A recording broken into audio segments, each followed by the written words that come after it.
시간이 되었습니다. 시간 다 같이 마음을 모아 2023년 6월 18일 성령 강림 후 세 번째 주일 예배를 하나님께 올려드리도록 하겠습니다. 다 같이 자리에서 일어나셔서 찬송가 29장입니다.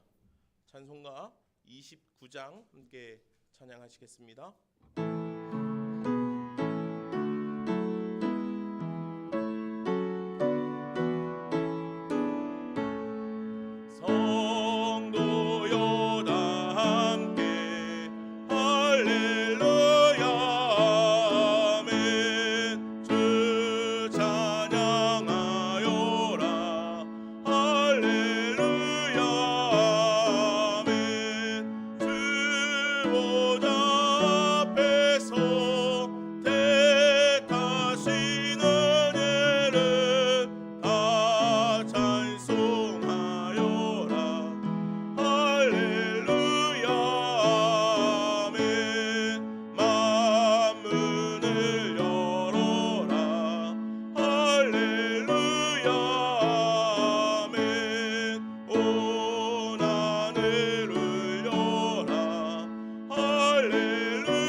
참회의 기도를 드리겠습니다.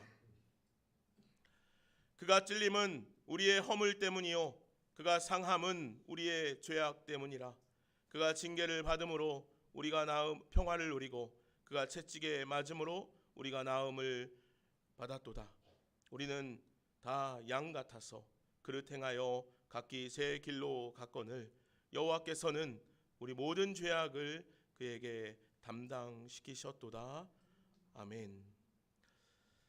이 시간 하나님과 나만이 아는 죄를 생각하며 참회의 기도를 하나님께 올려드리겠습니다.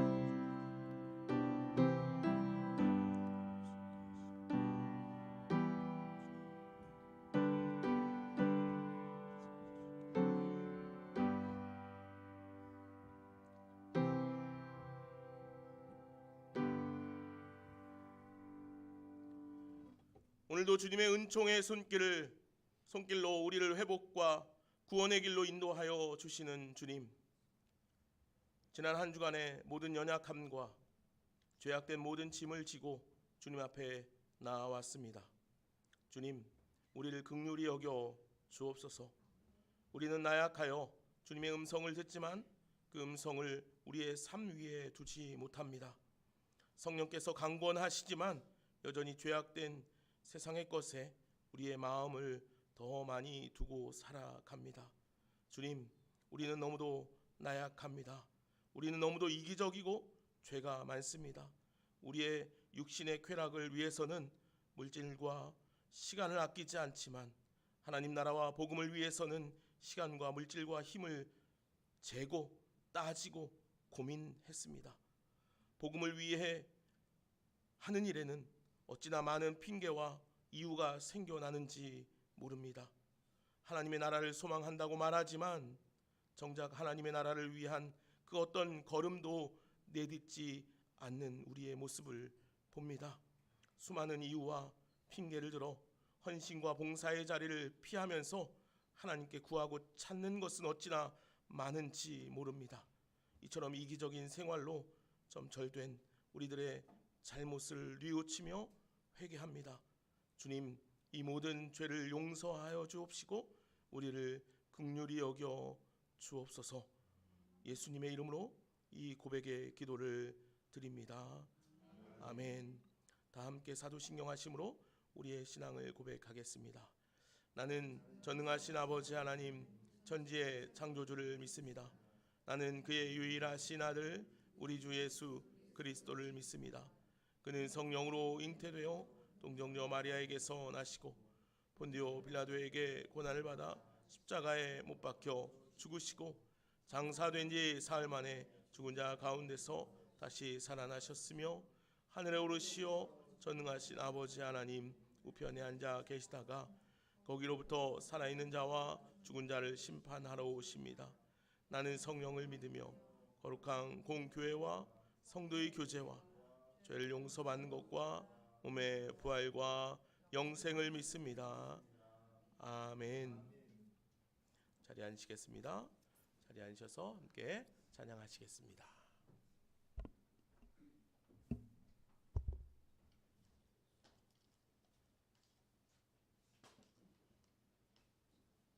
찬송과 찬양 함께 드리겠습니다.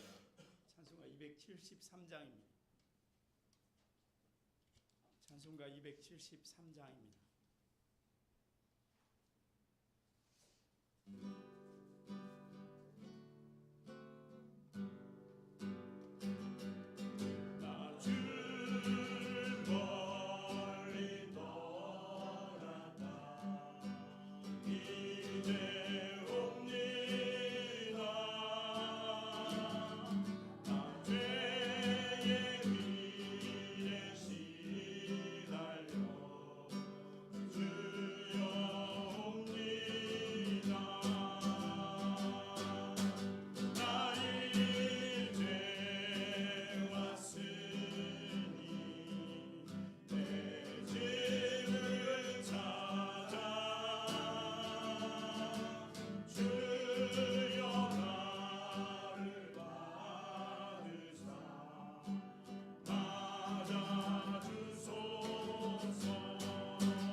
412장입니다.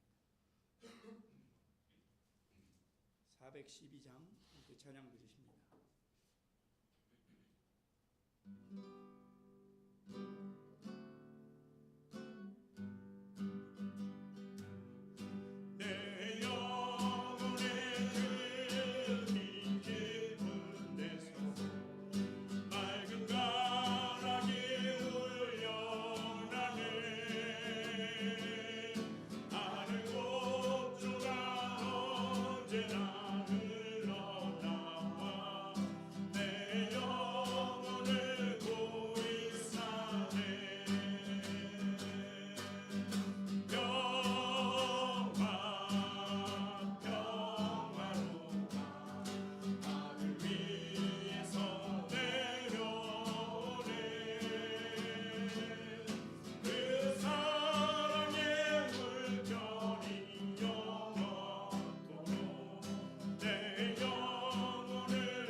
여러분들과 오랜만에 이렇게 예배를 드리는데 오늘 찬양 인도해야 되는데요. 어제 저녁에 벌에 쏘였습니다. 이렇게 팔뚝에. 근데 이제 점점 부어오고 막 이렇게 하니까 걱정이 되는 거예요. 아우 내일 이거 기타가 이렇게 움직여질까? 막 걱정돼요.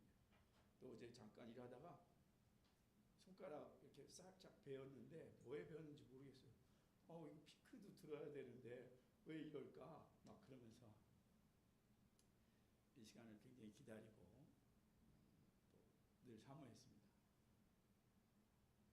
우리가 예배로 모이는 것, 이렇게 모일 수 있을 때, 예배 드릴 수 있을 때 주님 안에서 열린 마음으로 예배 드리고 주께서 하시는 말씀을 섬세하게 우리가 받고 우리가 믿음의 길을 순결하게 걸어가는 것이 너무나도 귀한 일입니다. 찬양 한 장 같이 합니다. 이 찬양 후에 최선희 권사님 기도 인도하시는데 338장입니다.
사랑의 하나님, 건강한 모습으로 예배하는 이곳을 사모하게 해주심을 감사드립니다.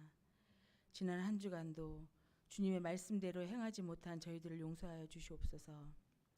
주님의 능력으로 힘있고 바르게 살기를 원합니다.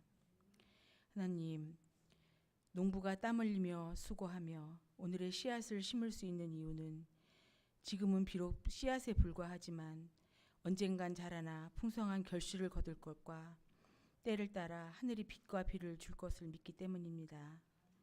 오늘의 내 최선이 미래에 어떻게 연결될지 저는 알 수 없습니다. 하지만 선하신 하나님을 신뢰하며 오늘도 믿음으로 나아갑니다.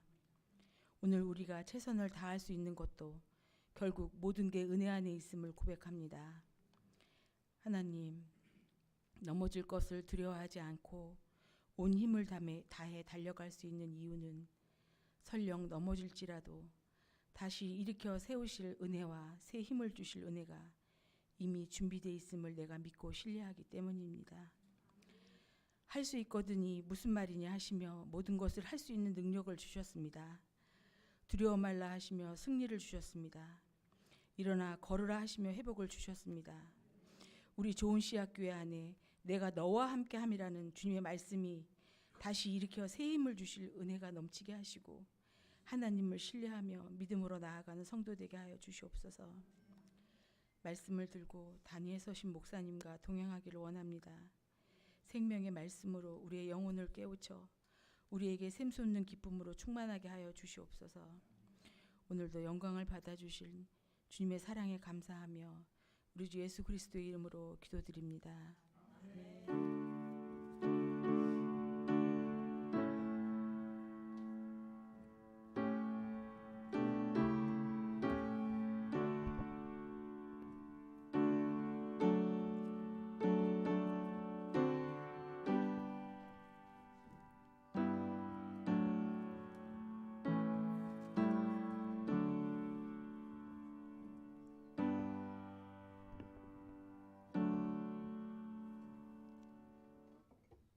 우리 축복의 노래 함께 부를까요? 주님의 사랑이 당신을 통해 온 세상 가운데 전해지기를 원합니다.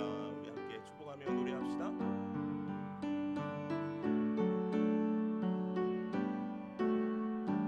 주님의 사랑이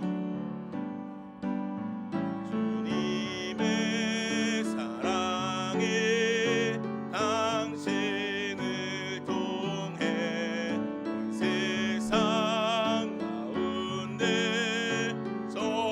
전해지기를 주님은 너무 당신은 가지니 사랑의 열매 맺길 축복해요. 주님의 축복이 우리 옆에 있는 분들 한번 바라보실까요? 주님의 축복이 당신을 통해 온 열방 가운데 흘러가기를 주님은 너무 당신은 가지니 사랑의 열매 맺길 축복해요. 사랑의 열매 맺길 축복합니다. 사랑의 열매 맺길 축복해요.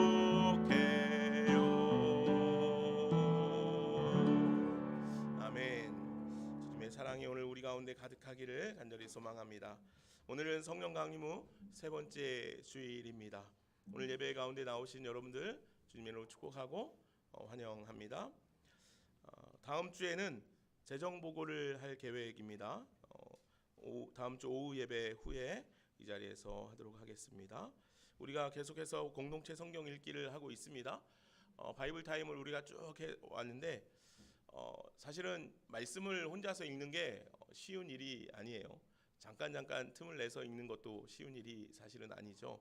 그래서 주일날은 오후 시간에 함께 공동체로 모여서 성경을 읽고 그 시간을 한 주 내내 좀 이어서 여러분들의 삶의 자리에서 해갈 수 있기를 좀 바라는 마음입니다. 그래서 주일날은 공동체 성경 읽기로 여러분들 잘 모여 주십시오.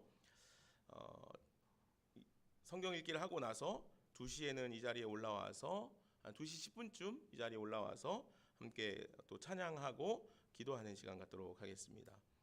우리가 예배하는 일에 좀 힘을 냈으면 좋겠습니다.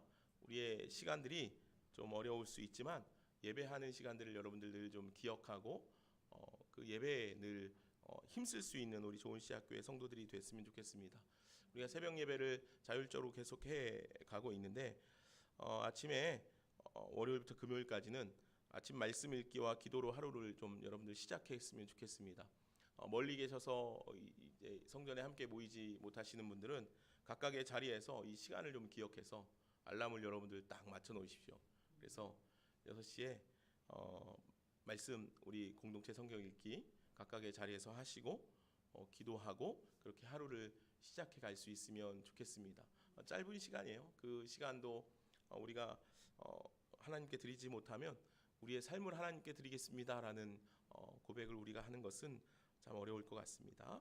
매일같이 그렇게 하나님 앞에 설 수 있는 저와 여러분 모두가 되기를 바랍니다. 주먹밥 봉사 매주 하고 있습니다. 여러분들 기도해 주시고 또 함께 참여해 주실 수 있으면 좋겠습니다. 자, 오늘 함께 말씀 보겠습니다. 오늘 하나님께서 우리에게 주시는 말씀은 요한계시록에 있는 말씀입니다. 신약성경 맨 뒤에 있는 요한계시록 3장 14절로 22절 말씀입니다.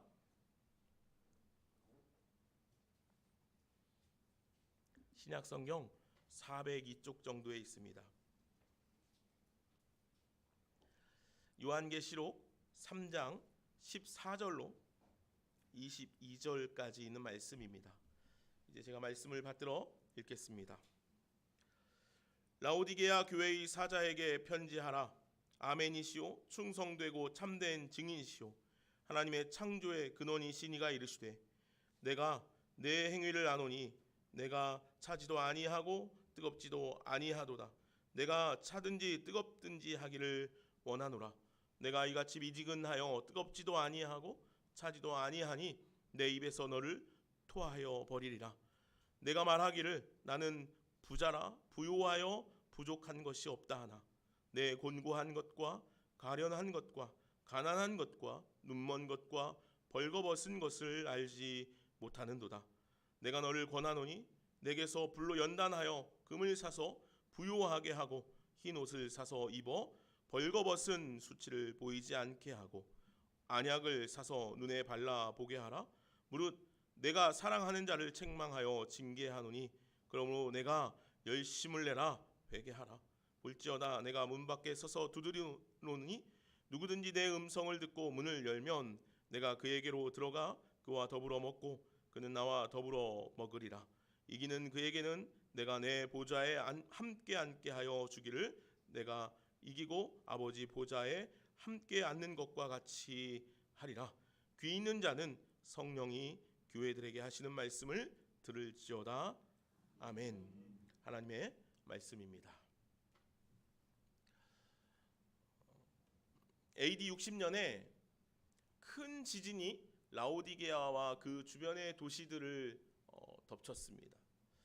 그래서 이 많은 도시들이 이 지진으로 인해서 무너지게 되었죠. 대부분의 도시들은 로마의 지원으로 도시를 다시 재건할 수 있었습니다. 그런데 이 라오디게아만이 다른 도시들과는 다르게 자신들의 힘으로 자신들의 재정으로 로마의 재정 없이 도시를 재건할 수 있었습니다. 그만큼 라오디게아는 부유한 도시였다라는 것입니다. 라오디게아는 어떻게 그렇게 부유한 도시가 될 수 있었겠습니까? 학자들은 공통적으로 세 가지 요소를 이야기합니다. 첫째 금융, 두 번째 의류, 세 번째 의료입니다. 이 라오디게아라는 도시에는 이 세 가지가 아주 굉장히 발달되어 있었다는 것이에요. 먼저 라오디게아는 금융의 도시였다는 거예요. 소아시아 지역이 무역의 중요 통로가 두 길이 있었습니다. 바다로 연결되어 에베소로부터 동쪽으로 이어지는 무역로와 버가모에서 주요 도시들을 연결하여 남쪽으로 이어지는 무역로입니다. 이야기를 들어도 알지 못하겠죠. 저도 잘 모릅니다. 그런데 이 두 무역로, 아주 중요한 무역로의 교차로에 있는 도시가 바로 라오디게아라는 도시였다는 거예요. 그러니 이 라오디게아는 이러한 지역적 특성으로 인해서 돈이 굉장히 많이 모이는 곳이 되었습니다. 그리고 당연히 그곳에는 부자들이 모여들게 되었고 자연스럽게 금융의 도시가 될 수 있었던 것이죠. 또한 라오디게아는요, 양모 산업이 굉장히 발달한 도시였습니다. 라오디게아는 비옥한 땅을 가지고 있었고 그 땅은 좋은 목초지가 되어서 양들을 아주 잘 키워낼 수 있는 그런 환경이 주어지는 도시였다는 거예요. 양모를 생산하는 다른 도시들도 있었지만 라오디게아에서 생산되는 양모는 윤기가 나고 품질이 좋았기 때문에 사람들에게 굉장히 많은 관심을 갖게 하였다는 것이죠. 라오디게아의 양모로 만든 옷을 이름 지어 놓은 것도 있습니다. 뭐라고 라오디게아에서 만든 양모로 옷을 만든 것을 무엇이라 불렀냐면 트리미티라고 그렇게 불렀다는 것입니다. 그래서 어디 가서 이거 트리미티제야라고 하면 굉장히 와 하는 그런 옷이었다는 거죠. 오늘날로 말하면 어떤 명품 같은 그런 한 종류가 된 것입니다. 여러분들 명품 하나씩 가지고 계신가요? 이거 어디째야 하면은 다 아는 것들이 있죠. 근데 굉장히 유명한 명품은 제가 잘 모르겠더라고요. 근데 어쨌든 이 당시에 트리미티제하라고 하면 그 양모 재질의 옷을 입은 사람은 굉장히 부유한 사람이었다는 것이죠. 이로 인해 라오디게아 사람들은 많은 돈을 벌고 부유한 삶을 영위할 수 있었고 라오디게아에 있는 사람들은 대부분 다 트리미티 양모를 입고 살아가는 그런 부유한 삶을 살아가는 사람들이었다는 것이죠. 세 번째로 라오디게아는 의료로 유명한 도시였습니다. 라오디게아는 의료 학교가 있었다고 합니다. 지금으로 말하면 뭐 의과대 정도 되겠죠. 그래서 사람들이 의사로 훈련받기 위해서 아주 멀리서부터 이 라오디게아를 찾아왔다는 것이지요. 그리고 그 학교에 유명한 의사들이 있었는데 그들은 당시에 이 화폐, 주화에 새겨질 정도로 유명한 의사들이었다는 것입니다. 말을 더 안 해도 알 수 있겠지요. 이렇게 실력 있는 라오디게아의 의사들은 병을 치료하는 약을 개발하기도 하였는데 특히 사람들에게 인기가 많았던 안약을 개발하였다는 것입니다. 이 안약이 당시에 왜 사람들에게 인기가 많았냐면 당시에 눈병은 소아시아 지역의 풍토병과 같은 병이었습니다. 그래서 굉장히 많은 사람들이 앓고 가지고 있는 질환이 바로 눈병이었다는 거예요. 그래서 이 눈병을 치료할 수 있는 안약을 사람들은 굉장히 많이 찾았던 것이죠. 그런데 그 안약을 이 라오디게아에 있는 의료학과의 의사들이 개발해서 그것을 팔았다는 거예요. 그러니 이 라오디게아가 자연스럽게 부유해질 수밖에 없지 않았겠습니까? 이처럼 라오디게아는요 여러 가지로 돈을 많이 벌 수 있는 도시였다는 거예요. 라오디게아는 돈이 많았고 그곳 사람들은 그 돈으로 엄청난 부를 자랑하며 살아갈 수 있게 되었다는 것이죠. 그런데 문제는 라오디게아의 이 부유함이 교회에 좋지 않은 영향을 미쳤다는 것이에요. 오늘 주님께서는 라오디게아 교회에 하신 말씀들을 들어볼 때 그 모든 이야기가 다 책망의 이야기임을 볼 수 있습니다. 라오디게아 교회는 7교회 중에 가장 안 좋다고 평가되어지는 그런 교회였어요.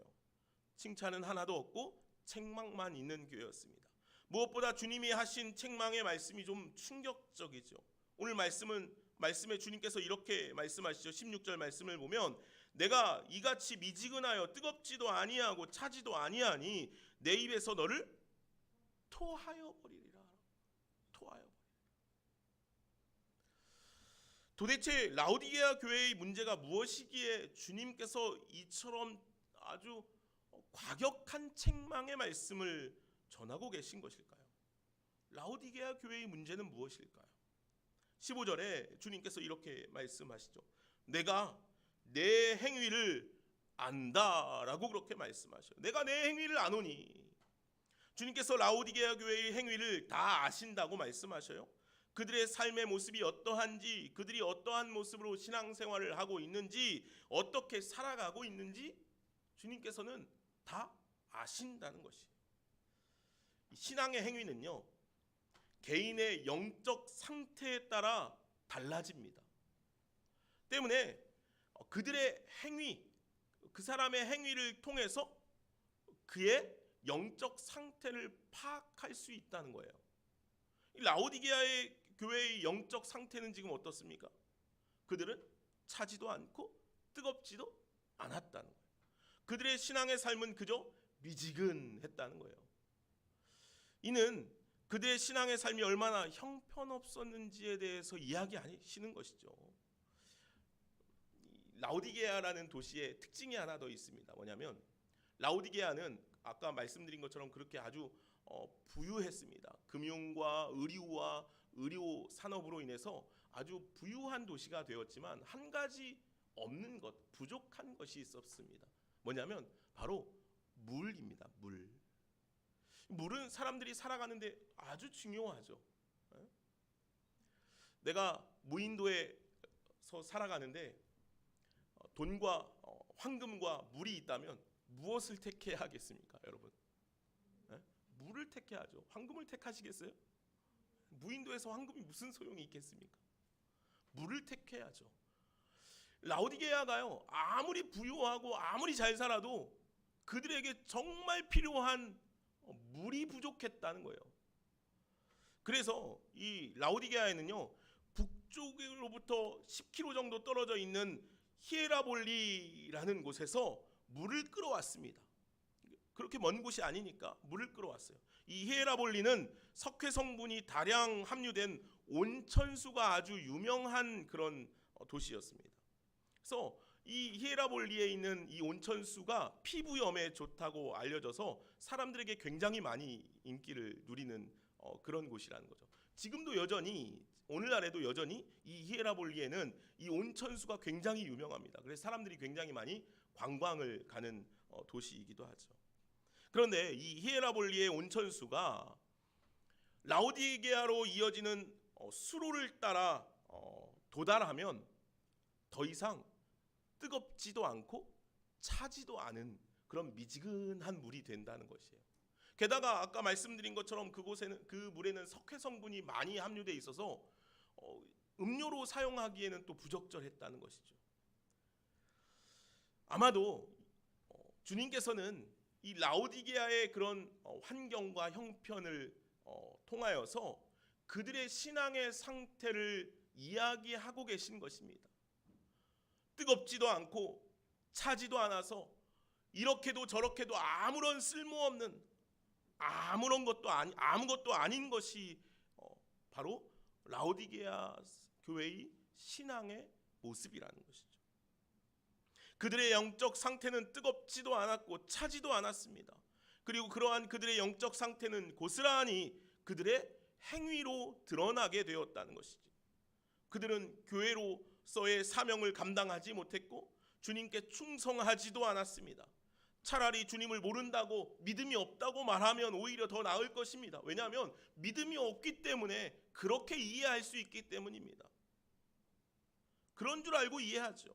그런데 주님을 믿는다고 하면서, 주님을 섬긴다고 하면서, 교회에 나와서 예배드린다고 그리스도인이라고 자부하지만 그들의 행위에서는 단 하나도 예수 그리스도의 이름을 발견할 수 없었다는 것이죠. 아니, 오히려 그들은 그런 미지근한 신앙의 삶을 통해서 다른 이들에게 신앙적 신앙의 부정적인 영향을 미치게 되었다는 것입니다. 예전에 이제 제가 그 교회에서 이제 권사님들이나 어떤 성도들하고 신방을 가면 식당에서 식사를 할 때 가장 부끄러운 일들이 이런 것이에요. 이제 신방을 같이 해서 식사를 하니까 식사 기도를 하지 않겠습니까? 그죠? 식사 기도를 목사인 제가 합니다. 또 여러 명이 있으면 작게 할 수도 없어요. 크게 해야죠. 크게 식사 기도를 식당에서 다른 이들이 있음에도 불구하고 그렇게 식사 기도를 합니다. 그런데 그렇게 식기도를 하고 나서 식사를 하기 시작하면 사실 식당에서 요구하지 말아야 할 터무니없는 행동들을 성도들이 그렇게 요구하고 행하는 모습들이 드러난다는 거예요. 그러면 목사로서 얼마나 부끄러운지 몰라요. 우리가 같이 기도도 했는데, 주님 축복해달라고 기도했는데, 예수님의 이름으로 기도합니다 하고 기도했는데, 얼마나 그 종업원들이나 식당 주인에게 터무니없는 요구들을 하는지 몰라요. 부끄러워요. 가끔 어떻게 저렇게 사는데 믿음의 사람이라고 할 수 있을까라는 생각이 드는 이들이 여러분들이 있지 않습니까? 없습니까? 진짜 신앙인인가? 저 사람이 진짜 믿음의 사람인가 하는 생각이 들 때가 있어요. 우리나라 국회의원의 60%가 크리스천인 거 아십니까? 주님께서는 우리들의 그런 가식적인 삶을, 가증스러운 행위를 견디실 수 없다고 말씀하셔요. 내 입에서 너를 토하여 버리리라 라고 말씀하신다는 거죠. 참으로 무서운 말씀이에요. 또한 더 나아가서 이 말씀은 단지 무늬만 그리스도인으로서의 사는 몇몇 사람들에게 해당되는 말씀이 아니라는 거예요.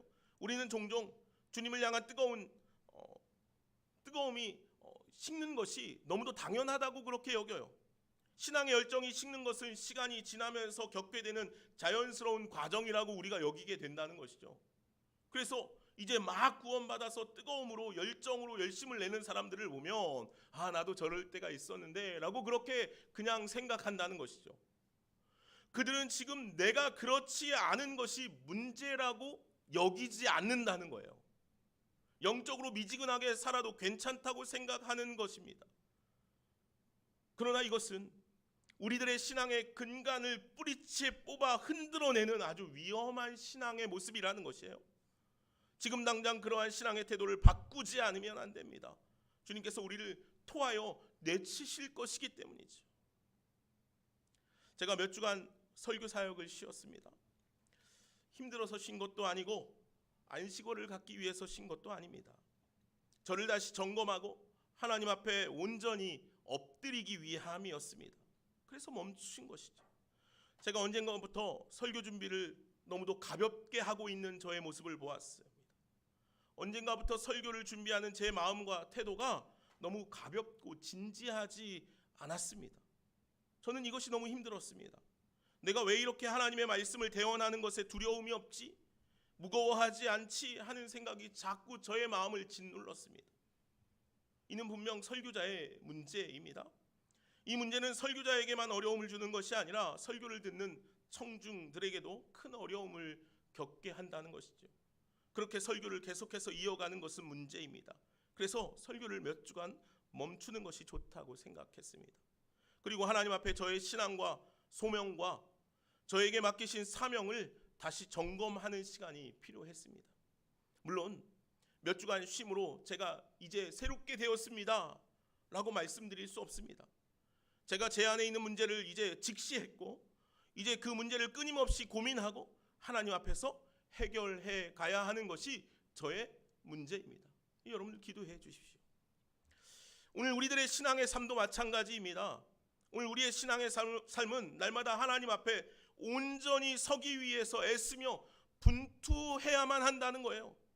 그렇지 않으면 세상의 많은 것들에 우리의 감각을 다 빼앗겨 주님 앞에 신실하게 서지 못하기 때문입니다. 엘리야 선지자가 바알 선지자들과의 대결 때 이스라엘 백성들에게 이렇게 선언합니다. 열왕기상 18장 21절이죠. 너희가 어느 때까지 둘 사이에서 머뭇머뭇하려느냐? 어느 때까지 둘 사이에서 머뭇머뭇하려느냐? 여호와가 만일 하나님이면 그를 따르고 바알이 만일 하나님이면 그를 따르라 라고 그렇게 선언하죠. 한 발은 교회에, 한 발은 세상에 두고 우리가 내가 편한 대로 발에 힘을 주고 있지는 않습니까? 언제까지 주님과 세상 사이에서 머뭇머뭇하면서 인생을 낭비하시겠습니까? 그래도 될 만큼 우리의 인생이 길지 않다는 거예요. 주께서 속히 오시겠다라고 말씀하시지 않았습니까? 우리 인생이 주님 앞에 날마다 신실하기를 원합니다. 주님께서는 우리들이 주님 앞에서 날마다 최선의 삶을 살아가기를 원하신다는 거예요. 그래서 주님께서는 오늘 본문과 말씀 가운데서 우리에게 이렇게 명령하시잖아요. 19절 말씀입니다. 무릇 내가 사랑하는 자를 책망하여 징계하노니 그러므로 내가 열심을 내라 회개하라. 그렇게 권면하셔요. 열심을 내라는 거예요. 주님 앞에 서는 일에 최선을 다하라는 거예요. 라오디게아 교회는 주님께서 얼마나 사랑하는 교회였는지 몰라요. 내가 사랑해서 책망하신다고 말씀하시죠. 그러니 너희들이 이제 다시 열심을 내라는 거예요. 회개하라 라고 그렇게 말씀하시죠. 그들은 회개함으로 열심을 내야 했습니다. 이것이 라오디게아 교회에 있는 문제였어요. 그들의 문제는 신앙의 열심이 사라진 것입니다. 그들에게는 열심이 없었습니다. 그들은 그저 자신들의 삶에 매몰되어 주님의 말씀에, 주님의 음성에 반응하지 않았습니다. 무감각해진 신앙의 삶을 살아가고 있었다는 거예요. 하나님 앞에 서는 일, 주님께 예배하는 일, 주님께서 주신 사명에 아무런 가치도 감각도 생겨나지 않는다면 이는 죽은 신앙과 무엇이 다르겠습니까? 이것이 얼마나 큰 문제냐는 것이죠. 그런 이들을 하나님께서는 토해버리시겠다라고 말씀하십니다. 그런데 사실 이 문제보다 이 문제를 더 심각하게 만드는 또 다른 문제가 있습니다. 17절 말씀입니다. 우리 17절 말씀을 같이 한번 읽어볼까요? 오늘 본문 말씀입니다. 17절 읽겠습니다. 내가 말하기를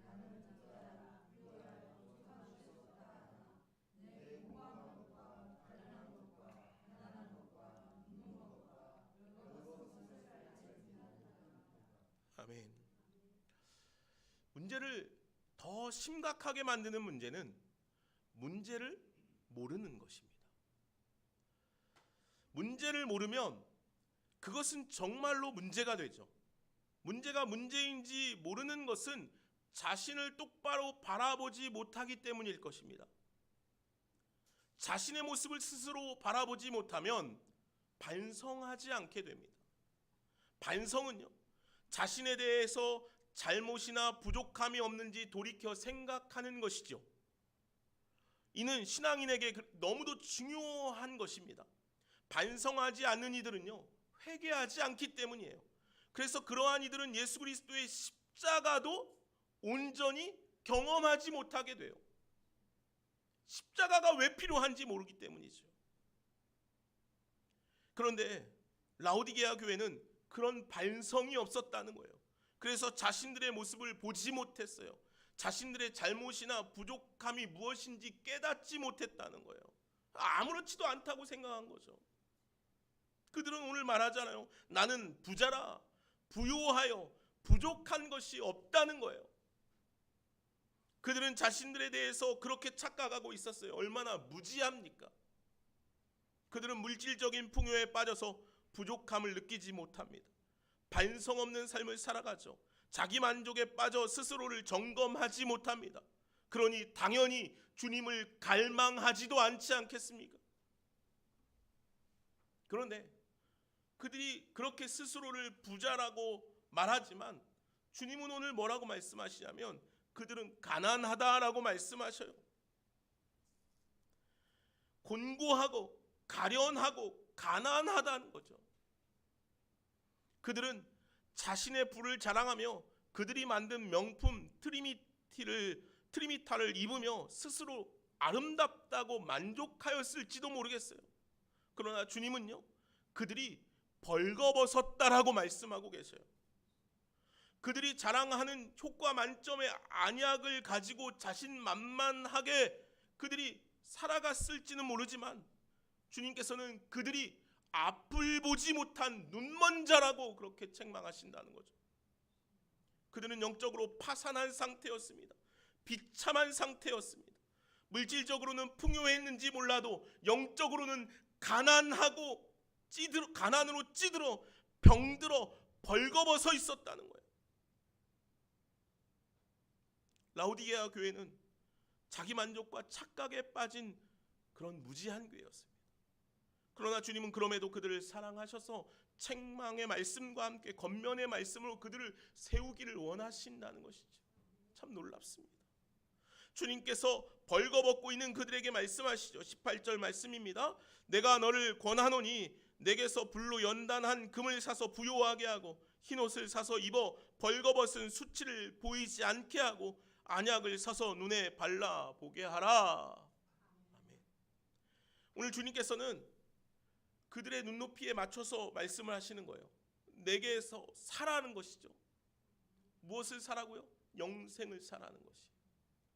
그들은 사는 것에 익숙하잖아요. 시장에 가서 상인들에게 돈을 주고 자신의 필요를 사는 것에 익숙한 사람들이었습니다. 주님께서는 그들에게, 벌거벗은 자들에게, 안못 보는 이들에게 사라는 것이에요. 영적인 좋은 모든 것은 주님으로부터 흘러나오기 때문이죠. 우리에게 영원한 것을 주시는 분은 주님밖에 없습니다.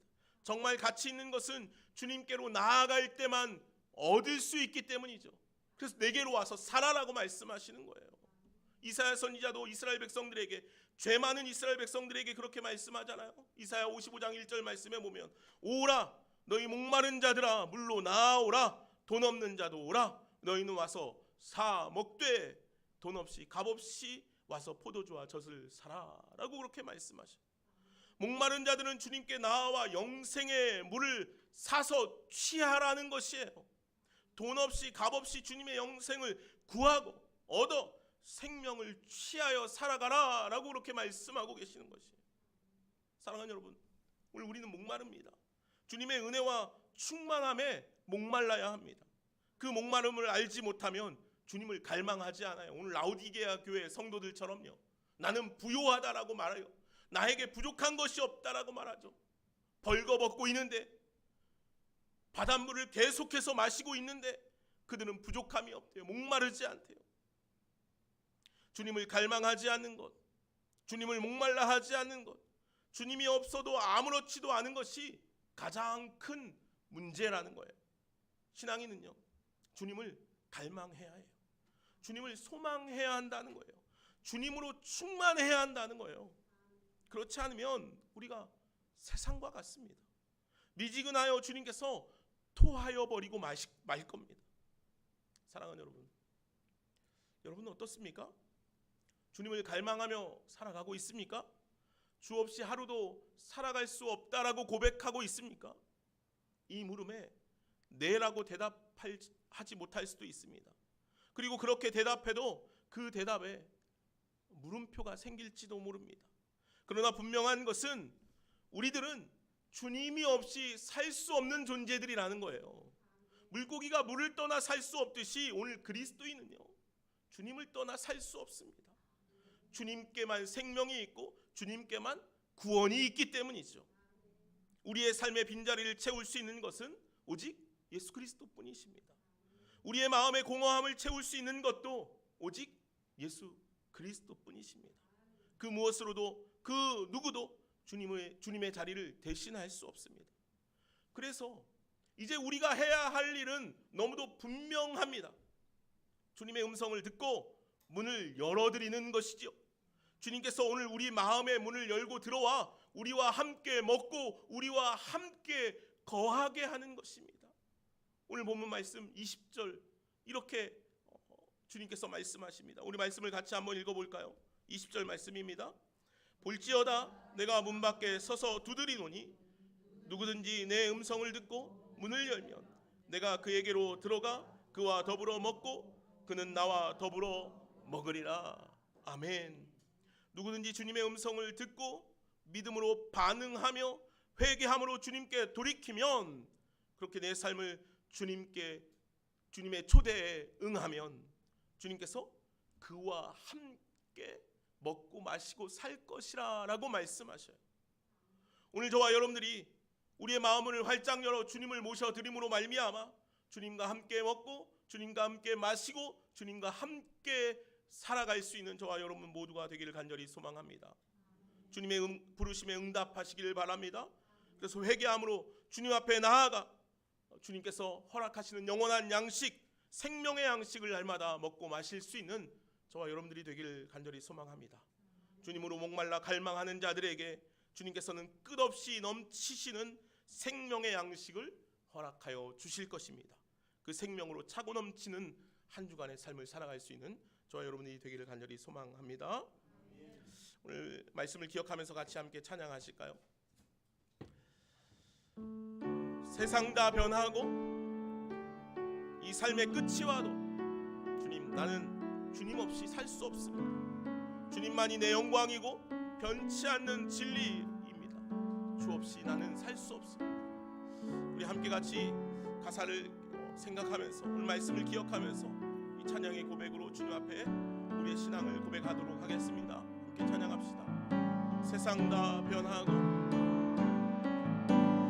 세상 다 변하고 이 삶의 끝이 와도 주 없인 살 수 없네. 주만이 내 영광, 주만이 내 영광, 변치 않는 진리, 주 없인 살 수 없네. 세상 다 변하고 세상 다 변하고 이 삶의 끝이 와도 주 없인 살 수 없네. 아멘. 주만이 내 영광, 주만이 내 영광, 변치 않는 진리, 주 없인 살 수 없네. 내 주 없인 살 수 없네.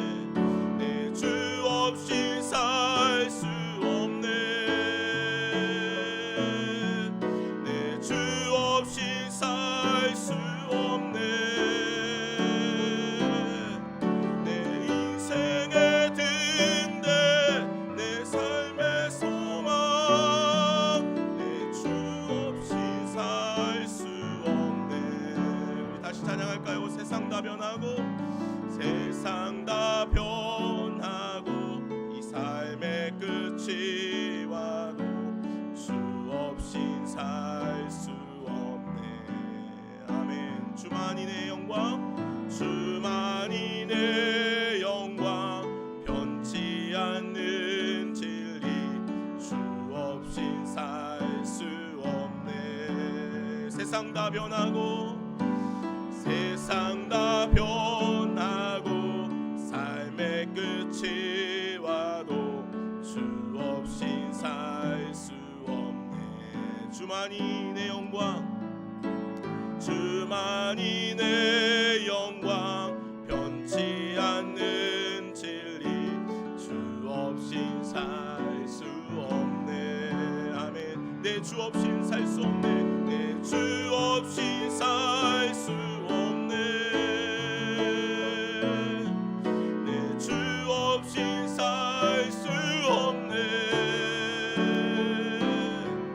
내 인생의 등대, 내 삶의 소망, 내 주 없인 살 수 없네. 내 주 없인 살 수 없네.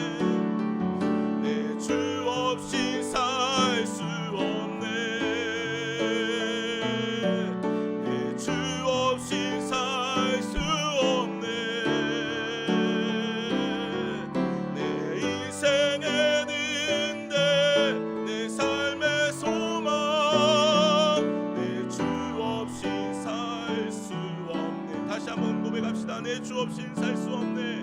내 주 없인 살 수 없네. 내 주 없인 살 수 없네. 내 인생의 등대, 내 삶의 소망, 내 주 없인 살 수 없네. 아멘. 이 시간 같이 함께 기도하실까요? 주 없인 살 수 없습니다. 오늘 이 고백이 우리의 삶의 모든 고백이 되었으면 좋겠습니다. 혹시 내가 가장 중요하게 여기고 있는 것이 있습니까? 주님보다 더 소망하는 것이 있습니까?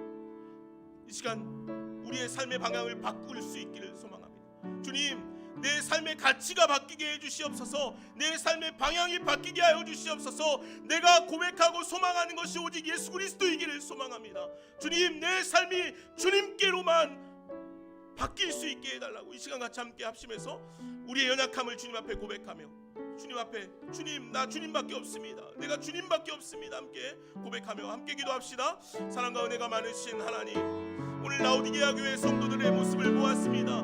그들은 나는 부유하여 부자라라고 그렇게, 부족함이 없다라고 그렇게 고백하지만 주님께서는 그들이 가난하고 빈약하다, 가진 것이 없다, 그들은 벌거벗었다라고 그렇게 말씀하십니다. 그들은 앞을 보지 못한다, 그들은 눈먼자라고 그렇게 말씀하시지 않습니다.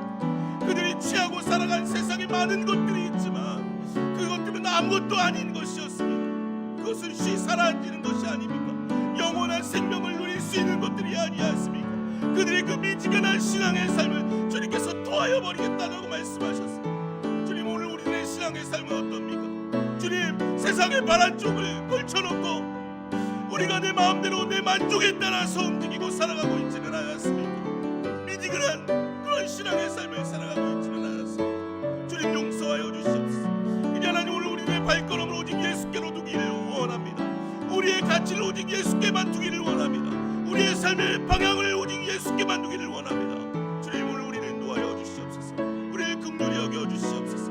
오늘 우리가 날마다 애타게 주님을 향한 소망의 삶을 살아가게 하여 주시옵소서. 우리의 권면하는 열심을 내라, 회개하라 말씀하시는 주님의 음성을 우리가 듣기를 원합니다. 주님 앞에 우리의 최선을 다할 수 있게 하여 주시옵소서. 열심을 내 주님 앞에 설 수 있는 우리를 되게 하여 주시옵소서. 하나님, 오늘 라오디게아 교회의 성도들의 모습을 보았습니다. 그들은 스스로 부유하고 부자라 생각하였습니다. 많은 것을 누리고 평안하다라고 생각하였습니다. 그러나 주님, 오늘 주님께서는 그들이 가진 것이 없다, 그들이 벌거벗었다, 가련한 자들이라고 그렇게 말씀하십니다. 눈먼 자들이라고 그렇게 말씀하십니다. 안약을 사서 바르라, 흰옷을 사서 입으라라고 말씀하십니다. 주님, 오늘 우리들의 모습은 어떻습니까? 우리가 주님 앞에 설 때 나는 주님 앞에 당당합니다, 나는 열심히 살았습니다, 아버지 하나님 나는 많은 것을 가졌습니다 라고 말하나 벌거벗고 있지는 않습니까? 주님 앞에 벌거벗어 부끄러운 모습으로 서 있지는 않습니까? 주님, 우리를 용서하여 주시옵소서. 너희가 열심을 내라, 회개하라 말씀하신 것처럼 우리가 주님 앞에 우리의 최선의 삶을 주님 앞에 드릴 수 있는 우리의 신앙의 삶이 되게 하여 주시옵소서. 자지도 덥지도 않은 미지근한 신앙의 삶을 이제는 뿌리치게 하시고 주님 앞에 우리의 온 열정을 쏟을 수 있는 신앙의 삶을 살아가게 하여 주시옵소서. 우리의 목표와 우리의 가치를 세상이 아니라 오직 주께 둘 수 있는 우리들 되게 하여 주시옵소서. 예수 그리스도의 이름으로 기도하옵나이다. 아멘. 다 같이 자리에서 일어나셔서 나 주님의 기쁨 되기 원하네 함께 찬양 부르시면서 주님께 우리의 예물 올려드리도록 하겠습니다.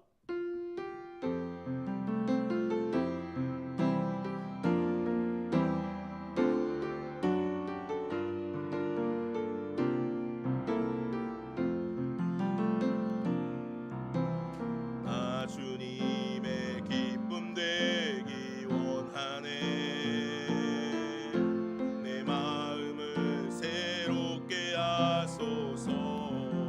새 부대가 되게 하여 주사, 새 부대가 되게 하여 주사.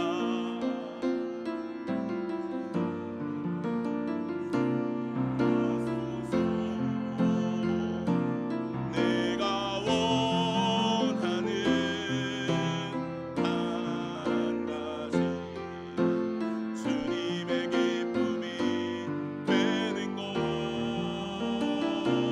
내가 원하는 한 가지 주님의 기쁨이 되는 것. 아멘. 하나님 감사합니다. 주 앞에 올려드리는 우리의 예물들이 주님 앞에 합당하기를 소망합니다. 우리의 삶의 여러 가지 일들 위에 주님을 예배하고 주님을 찬양하고 주님 앞에 나아가는 일이 우리의 삶에 가장 가치 있고 복된 삶이 되게 하여 주시옵소서. 그래서 주님 앞에 나올 때마다 우리의 온 힘을 쏟아 주님을 노래하고 예배하고 주님께 드릴 수 있는 그런 우리들의 신앙의 삶이 되기를 원합니다. 주님, 이 시간 주님 앞에 정성을 다해 드린 손길들 기억하여 주시옵소서. 11조로 감사 헌금으로 목적 헌금으로 주일 헌금으로 주님 앞에 여러 가지 손길을 모아 주님 헌신하며 주님 앞에 드립니다. 우리의 드림이 주님 앞에 온전히 기쁨이 되게 하여 주시옵소서. 주님 앞에 적은 것 올려드리지만 우리의 삶이 주님 앞에 온전히 드려지기를 원합니다. 이 시간 주님 앞에 그렇게 기도하며 주님 앞에 예배하는 사랑하는 성도들 축복하시고 가정과 삶과 하는 모든 일들 위해 주님의 기업과 주님의 영광이 되게 하여 주시옵소서. 감사하며 예수님의 이름으로 기도하옵나이다. 아멘.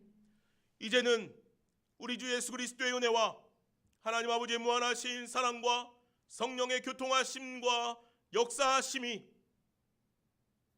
주님 앞에 흰옷을 입고 안약을 발라 주님을 바라보며 신실하게 주님 앞에 서기를 소망하는 여기 모이는 주님의 사랑하는 자녀들 머리 위에 가정과 삶 위에 이제부터 영원까지 함께 계시기를 간절히 축원나옵나이다.